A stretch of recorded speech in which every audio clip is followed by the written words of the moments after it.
Цивил медија. Која е улогата на Државниот завод за ревизија за време на изборите? Улогата на ДЗР за време на изборите е слична кој на другите институции. Само ние што не сме организатори на избори, него организатор на избори е ДИК. Кај нас, по законот, изборен закон 75, член 75Г, е што кај нас доставуваат ценовник медиумите. 5 дена после објавување на изборите, сите медиуми, радиодифузери, портали доставуваат до нас ценовникот за изборите, ценовникот за кампањата.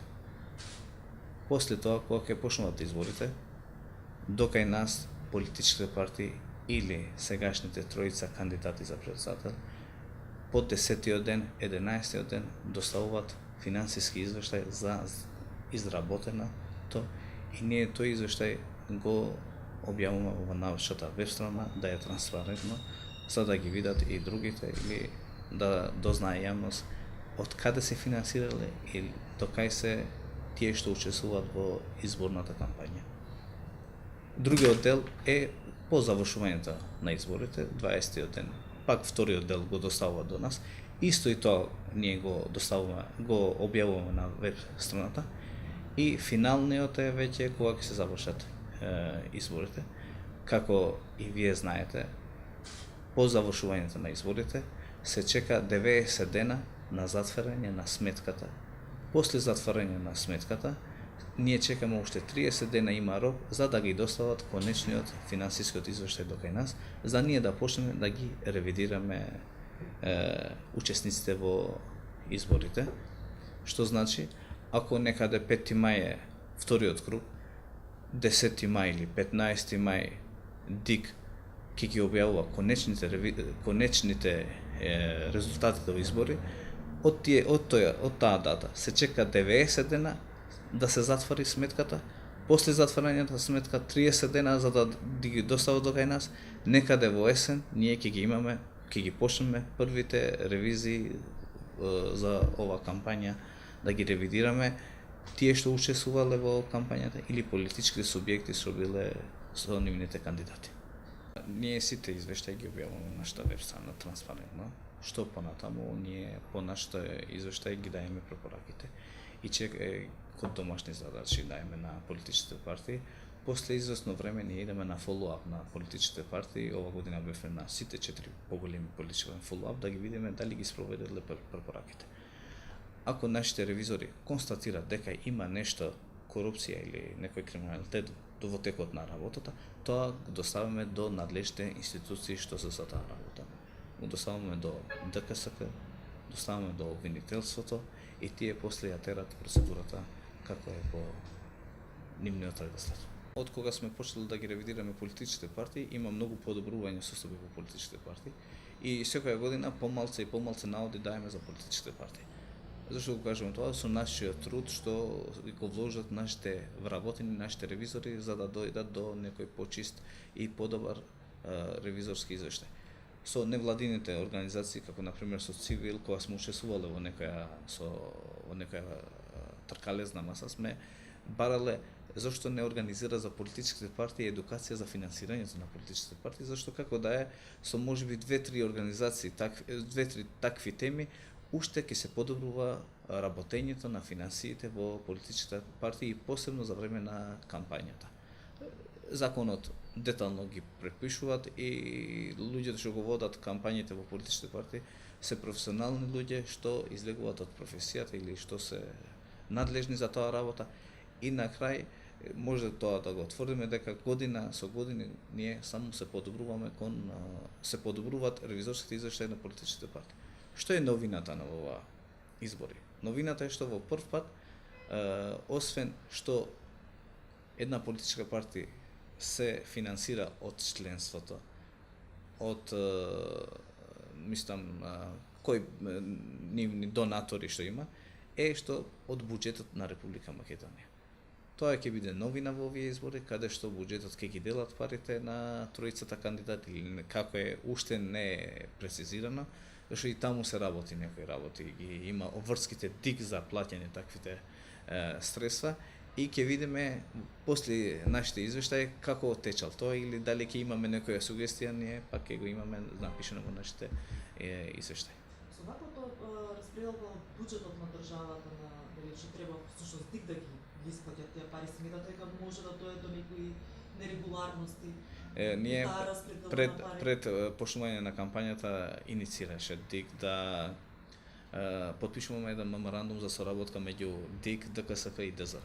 Иако што тие меморандум за соработка ние и без да ги потпишуваме многу соработуваме меѓу себе. И ДИК ни се вака на муабет ни кажуваше дека ќе ни биде многу тешко зашто прв пат се однесува така нешто, а им треба голема контрола на таквите работи, па автоматски ние можеме со закон да го ревидираме и ДИК во ова работа и да ги видиме до каде е што е, за да дојдеме до прецизност за да не грешиме барем наредните избори што ќе ни доаѓаат по. Накратко, кои се клучните точки каде што може да се појави корупција во областа на политичкото финансирање, а не внимаваат партиите на тоа или го користат како некоја црна дупка во законот? Ќе кажуваме ние по нашето извештај што ќе ги ревидираме, тогаш може да најдеме нешто. Ако случајно нашите ревизори ќе го детектира таа работа, по законот на државна ревизија член 35 веднаш се информираат надлежните органи и надлежните органи може да го кажуваат дали е некоја корупцијска или не. Зашто ние не можеме тоа да го дете. Ние ако мислиме, го даеме на тоа.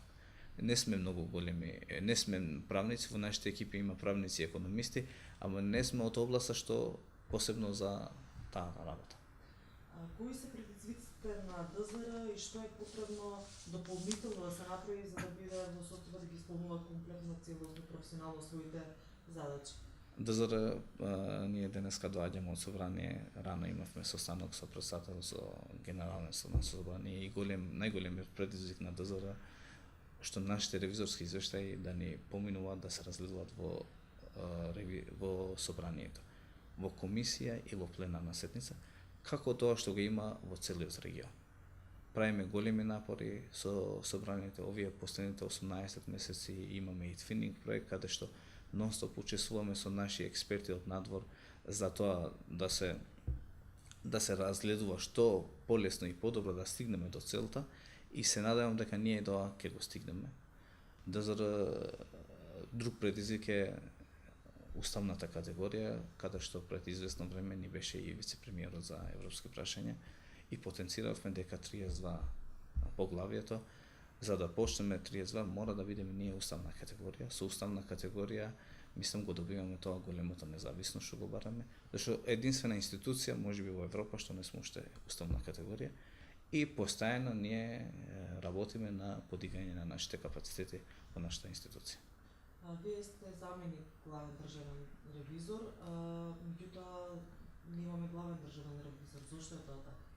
Тоа, мислам, други инстанции за нас одлучуваат. Ние сме заменик главен државен ревизор, каде што со законот за државна ревизија комплетно сите обврски може да ги исполни заменикот, зашто и главниот државен ревизор и заменикот се именуваат од собранието и ги поминуваат сите филтери додека се именуваат во ова функција. Од кога сме ние тука, непречекано ги работиме сите обврски, како во меѓународен план, така и во домашен план. Тоаш има потреба од главен државен ревизор? Има потреба, зашто имаме многу работа. Меѓутоа, зошто се кочи целата таа работа? Зошто уште не е одбрана? Што мислите вие? Ова прашање мислам треба да се постави во собрание, каде тие треба да не именуваат нас, зашто ние сме под капа на собрание. И затоа и барате всушност да имате поголема независност. Поголема независност и со нашите извештаи во собрание што сакаме да ги разгледуваме, ќе биде уште потранспарентност. Нема да останува транспарентност само во нашата веб страна, него ќе ги има ќе се дебатират плюс во собрание каде што јавност ќе ги гледа по нивниот собраниски канал или по нивниот после ќе имаме поголемо влијание на или поголемо интерес на медиумите, на јавност за сето таа работа што го работиме.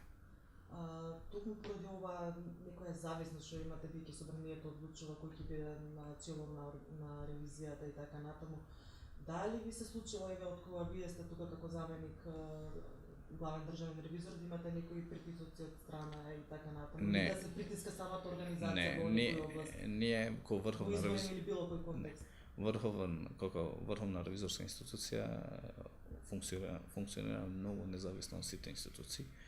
И ако во пример во регионот, на пример во Бугарија, опозицијата